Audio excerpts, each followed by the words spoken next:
Maithili express की शानदार प्रस्तुति।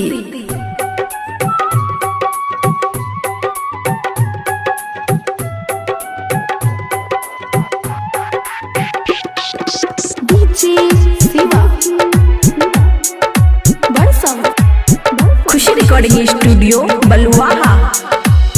जान गे ससुरा में तू जाके हमरा भूल न जाएंगे।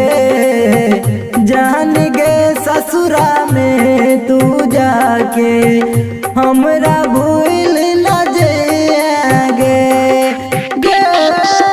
भूल न जाएंगे जान, भूल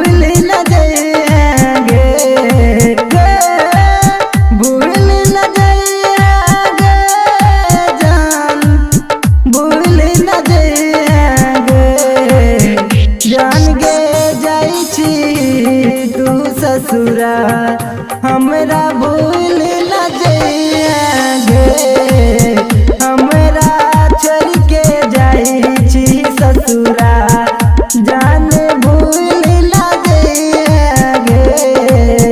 जान गे ससुरा में तू जाके हमरा भूल न जाएंगे।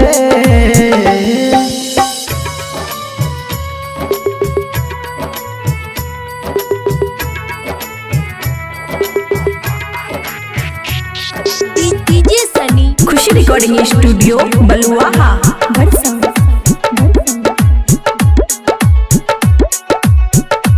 पागल की अकाइया हमरा जमाना गे। बचपन से चलियो हमें तोरे दीवाना गे। जान गे दोसर के बेलाई गे। जान गे जाई छी तू ससुरा हमरा भूल न जाएंगे। भूल न जाएंगे जान, भूल न जाएंगे। जान गे जाई छी तू ससुरा हमरा भूल न जाएंगे।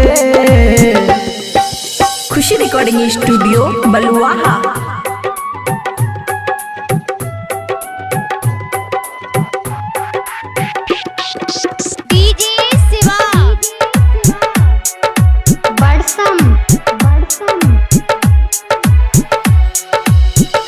अपना तू दिल में बसा के चल गेली दूर गे। बिट्टू यादव से बेलो कवने कसूर गे। विकास तोहरे पे मरोगे। जान गे ससुरा में तू जाके हमरा भूल